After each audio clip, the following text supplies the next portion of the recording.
Hello everybody, I'm Tarlek and I'll be reading the Ballad of Songbirds and Snakes for you guys today. So if you guys don't know what this is, it is basically another Hunger Games novel, but from the perspective of President Snow. If you guys ever read the Hunger Games books or watched the movies, that is exactly what it is. So without any further ado, let's go ahead and get into here. Coriolanus released a fistful of cabbage into the pot of boiling water, and swore that one day he would never pass his lips again. But this was not that day. He needed to eat a large bowl of the anemic stuff, and drink every drop of broth, to prevent his stomach from growling during the reaping ceremony. It was one of a long list of precautions he took to mask the fact that his family, despite residing in the penthouse of the capital's most opulent apartment buildings, was as poor as district scum. That at 18, the heir to the once great house of Snow had nothing to live on but his wits. His shirt for the reaping was worrying him. He had an acceptable pair of dark pressed pants bought on the black market last year, but the shirt was what people looked at. Unfortunately, the academy provided the uniforms it required for daily use. Today's ceremony, however, the students were instructed to dress fashionably, but with the solemnity of the occasion dictated. Tigress had said to trust her, and he did. Only his cousin's cleverness with a needle had saved him so far. Still, he couldn't expect miracles. The shirt they dug from the back of the wardrobe, his father's, from better days, was stained and yellowed with age. Half the buttons missing, a cigarette burn on one cuff, too damaged to sell even in the worst of times. And this was to be his reaping shirt? This morning he had gone to her room at daybreak, only to find his cousin and the shirt missing. Not a good sign. Had Tigress given up on the old thing, and braved the black market in some last-ditch effort to find him some proper clothing? And what on earth would she possess trading it for? Only one thing: herself, and the House of Stowe had not yet fallen that far. Or was it falling now, as he salted the cabbage? He thought of the people putting a price on her, with her long pointed nose and skinny body. Tigress was no great beauty, but she had a sweetness, a vulnerability, that invited abuse. She would find takers if she had a mind to. The idea made him feel sick and helpless, consequently disgusted with himself. From deep in the apartment he heard the recording of the capital anthem, Gem of Panem, kick on. His mother's tremulous soprano voice joined in, bouncing off the walls. Gem of Panem, mighty city, through the ages you shine anew. As always, she was painfully off-key and slightly behind tempo. The first year of the war, she'd play the recording on national holidays for the 5-year-old Coriolanus and 8-year-old Tigress in order to build their sense of patriotism. The daily recital hadn't begun until that black day, when the district rebels had surrounded the capital, cutting it off from supplies for the remaining 2 years of the war. Remember, children, she said, we are but besieged. We have not surrendered. Then she would warble the anthem out of the penthouse window as the bombs rained down, her small act of defiance. We humbly kneel to your ideal, and the note she could never quite hit, and pledge our love to you. I'm not going to try and sing this. Coriolanus winced a little. For a decade now, though the rebels had been silent, his grandmother had not. There were still 2 verses to go. Jam of Panem, heart of justice, wisdom crowns your marble brow. He wondered if more furniture might absorb some of the sound, but the question was academic. At present, their penthouse apartment was a microcosm of the capital itself, bearing the scars of the relentless ripple attacks. The 20-foot-high walls were veined with cracks, and the molded ceiling was dotted with holes from missing chunks of plaster and ugly black strips of electrical tape held in place the broken glass of the arched windows that looked over the city. Throughout the war and the decade that followed, The family had been forced to sell or trade many of its possessions, so that some rooms were entirely empty and closed off, and the others sparsely furnished at best, even worse during the bitter cold of the siege's final winter. Several elegant, carved wooden pieces were innumerable volumes of books, and had been sacrificed to the fireplace to keep the family from freezing to death. Watching the bright pages of his picture books, the very ones he'd pored over with his mother, reduced to ashes. He had never failed to bring them to tears. But better off sad than dead. Having been in his friends' apartments, Coriolanus knew that most families had begun to repair their homes, but the Snows could not even afford a few yards of linen for a new shirt.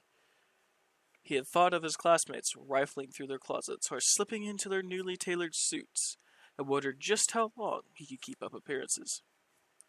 You give us light, you reunite, to you we make our vow. If Tigress's revamped shirt was unwearable, what was he to do? Fake the flu and call in sick? Spineless. Soldier through his uniform shirt? Disrespectful.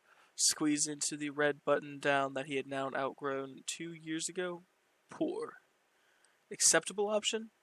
None of the above. Perhaps Tigress had gone to ask for help from her employer, Fabrica. Fabrica, what not a woman as ridiculous as her name, but not a certain talent for derivative fashion. Whether the trend was feathers or leathers, plastics or plush, she could find a way to incorporate it at a reasonable rate. Not much of a student, Tigress had forgone university when she graduated from the academy to pursue her dream of becoming a designer. She was supposed to be an apprentice, although Fabrica used her more as slave labor, requiring her to give foot massages and clean clumps of her long magenta hair from the drain. But Tigress never complained, and would hear no criticism of her boss. So pleased and grateful was she to have a position in fashion. Gem of Panem, seat of power, strength in peacetime, shield in strife. Coriolanus opened the refrigerator, hoping for something to liven up the cabbage soup. The sole occupant was a metal saucepan. When he removed the lid, a mush of congealed, shredded potatoes stared back at him. Had his grandmother finally made good her threat of learning to cook? Was the stuff even edible? He replaced the lid until he had more information to work with. What a luxury it would be to toss it in the trash without a second thought. What a luxury trash would be. He remembered, or he thought he did, being very small and watching garbage trucks operated by Avoxes. By the way, Avoxes are tongueless workers that were doing something wrong, so they had their tongue ripped out. So, garbage trucks operated by Avoxes, humming down the streets, emptying large bags of discarded food, containers, worn household items. Then came the time when nothing was disposable, no calorie unwanted, and no item unable to be traded or burned for heat, or tucked against a wall for insulation. Ooh. Everyone had learned to despise waste. It was creeping back into fashion, though, a sign of prosperity, a decent shirt. Protect our land with armored hand. The shirt, his mind could fixate on a problem like that, anything, really, and not let it go. As if controlling one element of his world would keep him from ruin. It was a bad habit that blinded him to other things that could harm him. A tendency toward obsession was hardwired into his brain, and would likely be his undoing if he couldn't learn to outsmart it. His grandmother's voice squeaked out the final crescendo. Our capital, our life. Crazy old woman, still clinging to the pre-war days. He loved her, but she'd lost her touch with reality years ago. Every meal she'd rattle on about how the Snows' legendary grandeur, even when their fare consisted of watery bean soup and stale crackers. And to hear her tell it was a, it was a given that his future would be glorious when Coriolanus as president. She often began when Coriolanus is president. Everything from the rickety Capital Air Force to the exorbitant price of pork chops would be magically corrected. Thank goodness the broken elevator and her arthritic knees prevented her from going out much, and her infrequent visitors were as fossilized as she. The cabbage began to boil, filling the kitchen with the smell of poverty. Coriolanus jabbed at it with a wooden spoon. Still no tigress. Soon it would be too late to call and make an excuse. Everyone would have assembled at the Academy's Heavensby Hall. There would be anger to deal with as well as disappointment from his communications professor, Satria Click, who had campaigned for him to receive one of the 24 coveted mentorships in the Hunger Games. Besides, being Satria's favorite, he was her teaching aide, and doubtless she would need him for something today. She would be unpredictable, especially when she'd been drinking, and that was a given on the day of the reaping. He'd better call and warn her. He couldn't stop vomiting or something, but would do his best to recover. He steeled himself and picked up the phone to plead dire illness, when another thought hit him. If he failed to show, would she allow them to replace him as a mentor? And if she did, would that weaken his chance for one of the Academy's prizes presented at graduation? Without such a prize, he had no ways to afford to go out to university, which meant no career, which meant no future, not for him. And who knew what would happen to the family? And the front door warped, and complaining scraped open. "Corio!" Tigers called out, and as he slammed down the phone, the nickname she'd given him when he was a newborn and had stuck. He flew out of the kitchen, almost knocking her over, but she was too excited to reproach him. I did it. Well, I did something." Her feet did a little rapid run in place as she held up a hanger draped in an old dress bag. Look! Coriolanus unzipped the bag and stripped it from the shirt. It was gorgeous. No, even better, it was classy. The thick linen was neither the original white nor yellow of age, but a delicious cream. The cuffs and collar had been replaced with black velvet, and the buttons were gold and ebony cubes, tesserae. Each had 2 tiny holes drilled through it for the thread.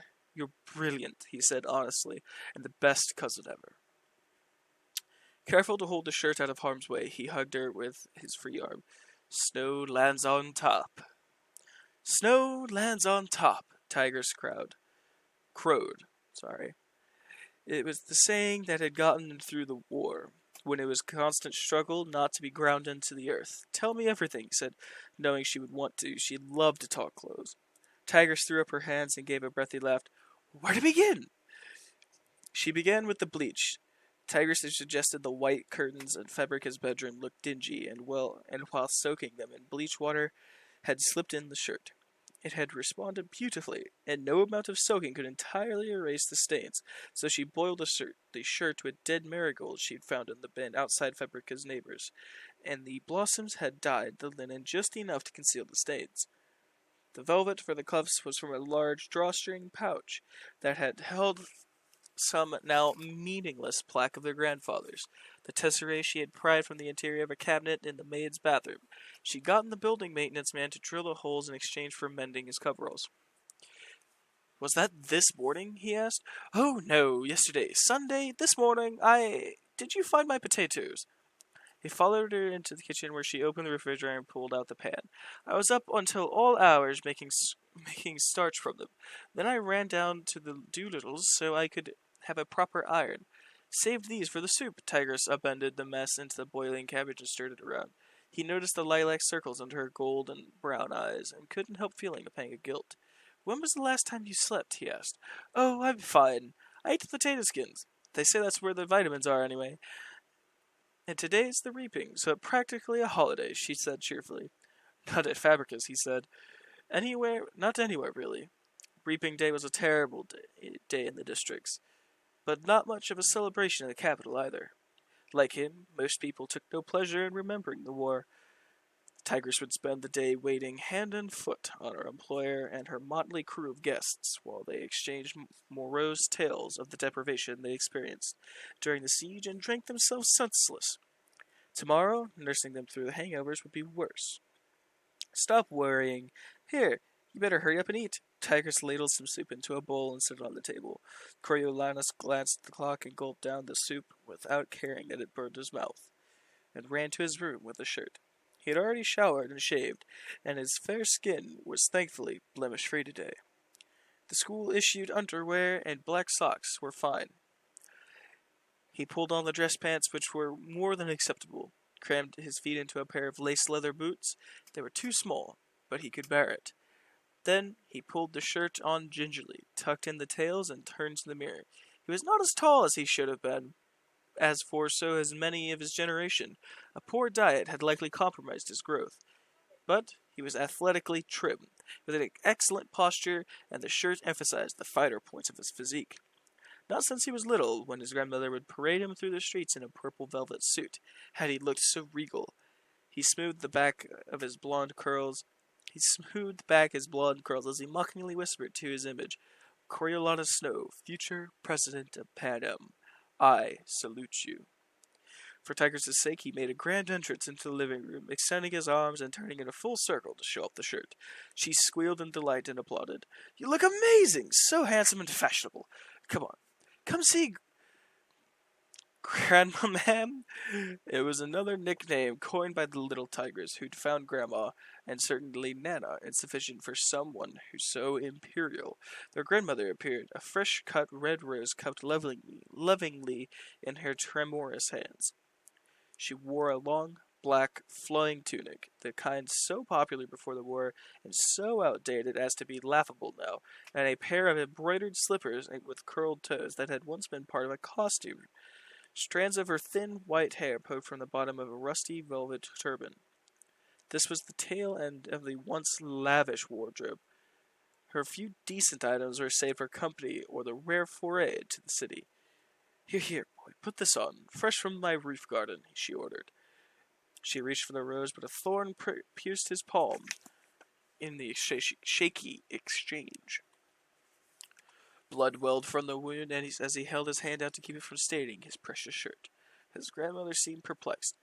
I wanted you to look elegant, she told him. Of course you did, Grandma ma'am, said Tigress, and so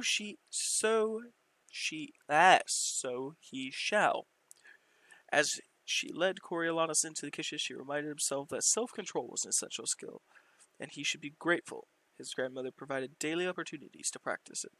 Puncture wounds never bleed long, Tigress promised him as she quickly cleaned the bandage up and bandaged his hand. She snipped away at the rose, preserving a bit of greenery, and pinned it to his shirt.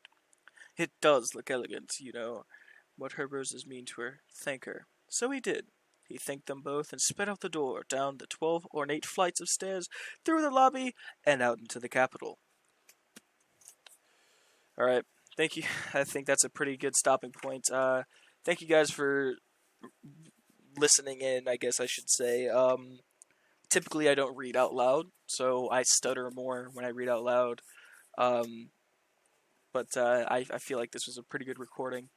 Be sure to click subscribe and like down below. It would definitely help me out. There's also going to be a link down to my Discord server if you ever want to play games with me or whatnot. So anyways, thanks for watching, and I will see you guys next time.